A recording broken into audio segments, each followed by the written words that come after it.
Michael Saylor was born February 4th, 1965 in Lincoln, Nebraska. As a child, Saylor was often on the move due to his father being an Air Force sergeant. By the time he was 11 years old, Michael and his family had settled in Fairborn, Ohio, near the Wright-Patterson Air Force Base. From an early age, Michael had high ambitions.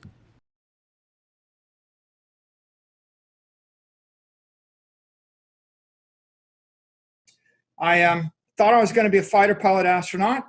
Right. But so I learned to fly in the Air Force. And in my senior year, Reagan won the Cold War. They ramped down the military, cut it in half. And I had a macroeconomic event combined with just a random personal event that catapulted me into business. The macroeconomic event was the end of the Cold War, the drawdown of the United States military. And the United States had paid for my education, and I was like on the hook to serve. I thought I'd be in the military 10 years. And my final flight physical, my senior year at MIT, they diagnosed me with a benign heart murmur. And that disqualified me from flying jets. Heading 020, 5 miles out, sir. All right, you're in 3.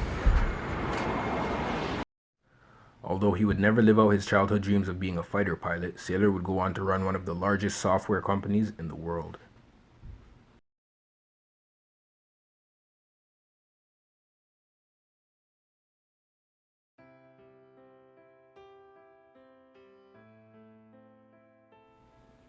In 1983, at the age of 18, Michael enrolled into MIT on an Air Force scholarship. This higher education would be a focal point in Michael's entrepreneurial journey.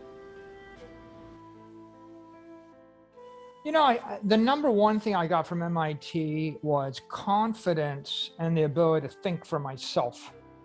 That's the number one thing. My first serious formative memory of MIT is I walk into a material science class. There's 350 people in the lecture hall. The professor walks out, and he is a consultant for NASA. And he's the top of his profession. And he designed these tiles that went on the space shuttle. And he takes one of the tiles, and it's burnt. It's got streaks on it. He holds it up in front of the class. He says, you know, on the space shuttle's last reentry, this tile burned off the space shuttle. Nobody at NASA knows why, and we're not sure how to fix it. What do you think? Okay, and this is the first class, the first week, freshman year. We're all 18-year-olds, and it's a bunch of people that are like the class valedictorian from their various schools. And everybody looks at everybody, and there's a pregnant pause for 60 seconds.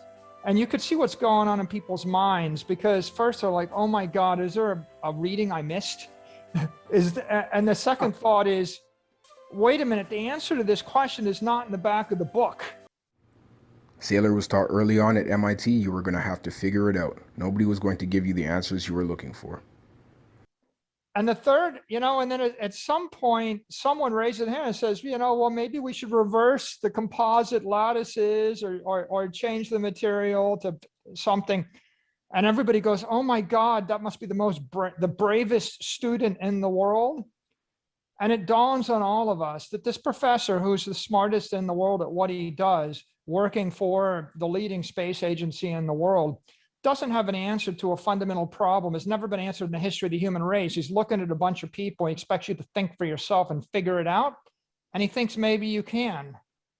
And that idea that you can actually solve a problem for the first time in human history, and you're expected to do it, and they're going to give you all the basic tools, the math, the engineering disciplines, the scientific method to do it. I think that's enormously confidence building at the end of the day, because the number one thing you want to learn from your education is how to think, right? How to solve problems.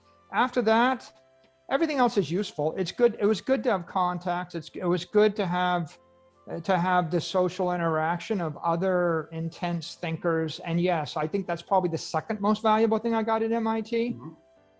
But, you know, I will say that, you know, in the 10 years after I left MIT, I worked 3,500 hours a year, 70 hours a week, 50 weeks a year, dealing with problems never before encountered. And I didn't think it was particularly difficult, because it was so difficult getting through those 4 years at MIT where I was working 80 to 90 hours a week, intellectually butting heads with the smartest professors, the smartest students, and trying to solve fundamental problems. I kind of felt like it hardened me intellectually to cope in the real world. And so I appreciate the fact that they gave me that kind of tough love. You know, they didn't give us a textbook with 37 questions with the answers in the back of the book and let us memorize the answers, take the test, you know, and give us a 95%. It was this independent thinking that led Michael Saylor to the biggest decision of his young life. And Michael, how old were you when you founded Microstrategy? 24. I was 2 years out of MIT. Wow. I suppose the question would be, what gave you the confidence to think that at that age you could go and start a technology company? When I was 3 years old, my first memory was standing in a room, and it was like a Sunday afternoon after my parents went to church. And the Sunday afternoon ritual was people come over to the house for a potluck supper, and they all bring a dish. And so I was 3 years old, and I'm standing there in the foyer, and I know that the kids are supposed to go in the backyard. The adults with the food are supposed to drop it on the, you know, in the dining room on the left. And the adults without the food are supposed to go to the living room on the right. And so I'm standing there directing traffic, and people come in, and I'm pointing them toward the left, the right, or telling the kids go in the back. And then there are some adults that are ignoring me. And all I can think is, what's wrong with these people? Why don't they know that I'm in charge here? I know what's going on. So I would say it's genetic, right? I mean, it must be genetic. Nobody taught me that. I just kind of felt like I should be in charge. At the young age of 24, Michael Saylor started his business intelligence software company, Microstrategy. And only 9 years after that, in 1998, Microstrategy went public.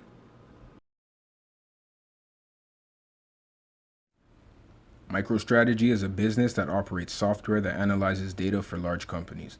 But a quick Google search of Microstrategy, and the first thing most people associate with it pops up: Bitcoin.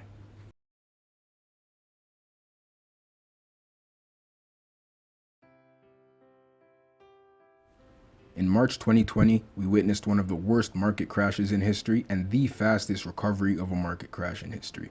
The Federal Reserve, in an attempt to stimulate the economy, printed trillions of dollars, and those trillions of dollars went straight into the stock market.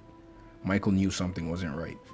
At the point that the economy shut down and Main Street went to, you know, what is it, 75% of, or 60% of economic output, you know, which is pretty obvious to anybody walking around. You could see that the economic output was compressed by 20, 30, 40%.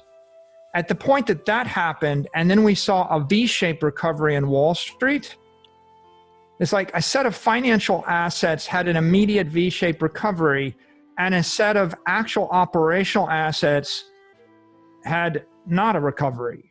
And I'm very sensitive to that because I live in both worlds. Personally, I'm an investor.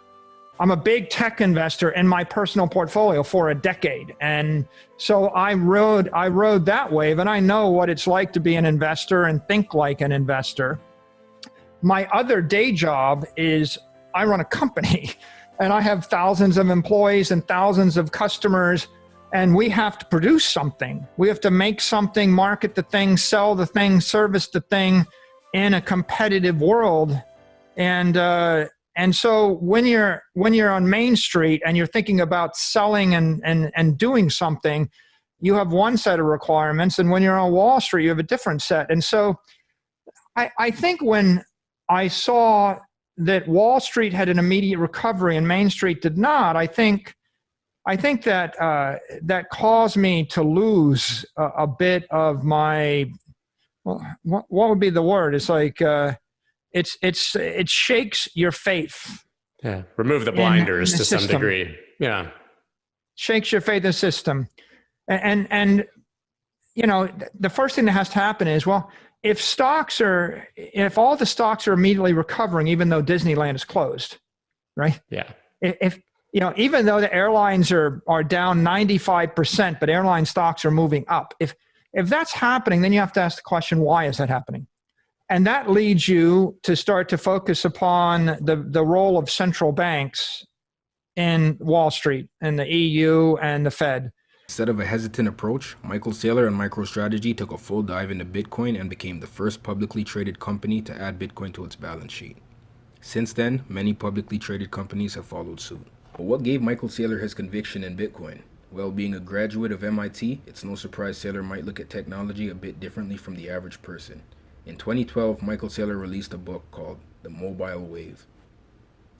I mean, the theme of the mobile wave is every company is becoming a software company, whether they like it or not, to the extent that they provide a good or a service that touches the consumer.